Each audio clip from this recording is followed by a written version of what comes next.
Good morning friends, welcome to GK India video tutorial channel.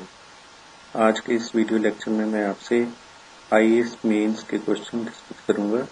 आज का हमारा first topic रहेगा जियोग्राफी और इस सीरीज में मैं आपसे आईएएस मेंस के जो क्वेश्चंस हैं उनके आंसर्स आपसे डिटेल में डिस्कस करूंगा। ये आंसर्स और ये क्वेश्चंस आपको डिफरेंट एग्जाम्स में लाइक स्टेट कॉम्पिटिटिव एग्जाम्स में भी हेल्पफुल रहेंगे। सो अगर आपको हमारा लेक्चर पसंद आता है तो don't forget to subscribe our channel and share our channel with your friends on Facebook and other social media sites. Thank you very much. तो दोस्तों, आज मैं आपसे इंडियन ज्योग्राफी का एक इम्पोर्टेंट क्वेश्चन डिस्कस करने जा रहा हूँ। ये क्वेश्चन ईयर 2009 में आईएएस मेंस में पूछा गया था और वो क्वेश्चन है डिस्कस वेटलैंड्स, यानी वेटलैंड्स को डिस्कस कीजिए and what is their role in ecological conservation in India, और उनके रोल को जो इकोलॉजिकल कंजर्वेशन में वेटलैंड्स का क्या रोल है उसको डिस्कस कीजिए। सो आज हम इस क्वेश्चन को डिस्कस करते हैं। तो दोस्तों, इस क्वेश्चन में हमने 3 पॉइंट्स डिस्कस करने हैं। फर्स्ट पॉइंट है कि what are the wetlands. Second point जो हम डिस्कस करेंगे वो what are the benefits of these wetlands, and third what is the conservation, why we need conservation and how what are the steps have been taken at international level and national level for the conservation of wetlands. So हम wetlands को discuss करते हैं। तो दोस्तों, सबसे पहले हम wetland को डिस्क्राइब करते हैं कि ये क्या होता है।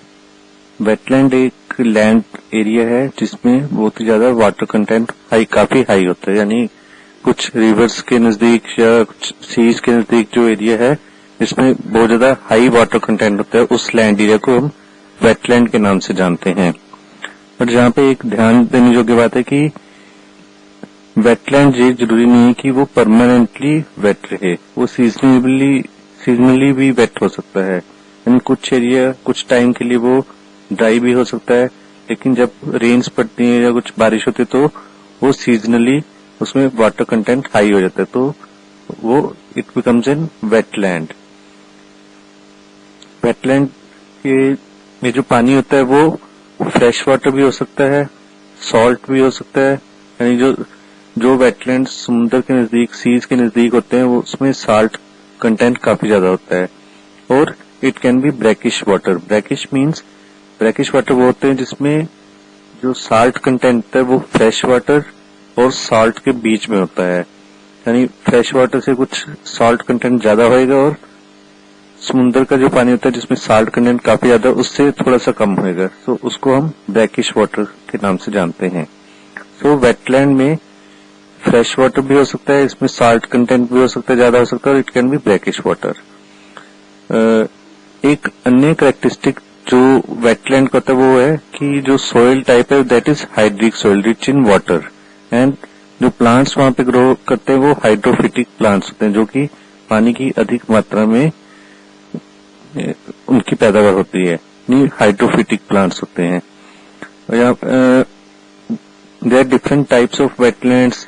जो वेटलैंड्स रिवर के नजदीक होते हैं रिवराइन वेटलैंड्स कहते हैं, जो कुछ एस्चुरी के नजदीक होते हैं उन्हें एस्चुराइन वेटलैंड्स कहते हैं, और कुछ वेटलैंड्स समुद्र के नजदीक होते हैं उन्हें मैरीन वेटलैंड्स के नाम से जाना जाता है। तो दोस्तों, अब हम वेटलैंड्स के जो बेनिफिट्स हैं उनको डिस्कस करते हैं। इसका जो सबसे बड़ा बेनिफिट है वो ये है कि जो वेटलैंड एरियाज होते हैं वो large varieties of flora and fauna, यानी कि बहुत सारे प्लांट्स और एनिमल्स हैं यहाँ पे पाए जाते हैं, तो उनको ये स्पेस प्रदान करते हैं रहने के लिए। सेकंड, इन वेटलैंड्स में जो एंडेंजर्ड स्पीसीज हैं जिनकी यानी लुप्त होने का खतरा होता है, उनको प्रोटेक्शन भी प्रदान करते हैं। वेटलैंड्स जो एग्रीकल्चर एक्टिविटीज हैं उनको सपोर्ट करते हैं, बिकॉज जो वेटलैंड्स का जो एरिया होता है हाई वाटर कंटेंट होता है, तो कुछ जमीन की उपजाऊ शक्ति बढ़ती है, तो एग्रीकल्चर एक्टिविटीज को सपोर्ट करते हैं। वेटलैंड्स वाले एरियाज में डिफरेंट वैरायटीज ऑफ फॉरेस्ट भी पाए जाते हैं, जो कि लकड़ी प्रदान करते हैं, जो कि फर्नीचर वगैरह के लिए यूज होती है। वेटलैंड्स का एक अन्य एडवांटेज है कि ये वाटर क्वालिटी को इम्प्रूव करने में हेल्प करते हैं, क्योंकि इनमें कुछ फिल्ट्रेशन होती है जो सेडिमेंट्स की, तो जो वाटर क्वालिटी है वो डाउन स्ट्रीम एरियाज में इम्प्रूव हो जाती है। वेटलैंड्स होते हैं वो वहां पे फ्लडिंग का रिस्क, यानी कि जो बाढ़ आने का खतरा है उसको भी कम करते हैं। And another major advantage is wetlands जो कार्बन डाइऑक्साइड के लिए एक सिंक का काम करते हैं। सो ग्रीन हाउस गैसेज हैं जो कार्बन डाइऑक्साइड और अन्य ग्रीन हाउस गैसेज हैं उनके लिए एक सिंक की तरह और क्लाइमेट चेंज में हेल्प करते हैं। क्लाइमेट चेंज जो हो रहा है जिसमें टेम्परेचर चेंज हो रहा है एनवायरनमेंट का, तो उसमें ये कार्बन डाइऑक्साइड को सिंक करने की वजह से उस एनवायरमेंटल चेंज को प्रोटेक्ट करने में हेल्प करते हैं। लास्ट एडवांटेज है कि जो वेटलैंड्स के कुछ एरिया हैं वो टूरिज्म के लिए काफी महत्वपूर्ण है, यानी ये टूरिस्ट प्लेसेस की तरह एक्ट करते हैं और टूरिज्म से उन एरियाज में काफी लोग एम्प्लॉयमेंट जनरेशन होती है। तो दोस्तों हमारा लास्ट आज का जो पॉइंट है वो ये रहेगा कि वेटलैंड्स की कंजर्वेशन के लिए नेशनल और इंटरनेशनल लेवल पे कौन से एफर्ट्स किए जा रहे हैं। तो इसका ये आंसर है कि नेशनल लेवल पे नेशनल वेटलैंड्स कंजर्वेशन प्रोग्राम जो कि गवर्नमेंट ऑफ इंडिया द्वारा चलाया जा रहा है, उसमें डिफरेंट वेटलैंड्स को कंजर्व करने के लिए डिफरेंट तरीके अपनाए जाते हैं। और इंडिया ने वेटलैंड्स को कंजर्व करने के लिए एक रामसर कन्वेंशन जो कि 1972 में ईरान में हुई थी, रामसर सिटी का नाम था जहां पे ये कन्वेंशन हुई थी, उसी के नाम पे इस रामसर कन्वेंशन का नाम है। तो इंडिया ने इस कन्वेंशन को 1972 में साइन किया था।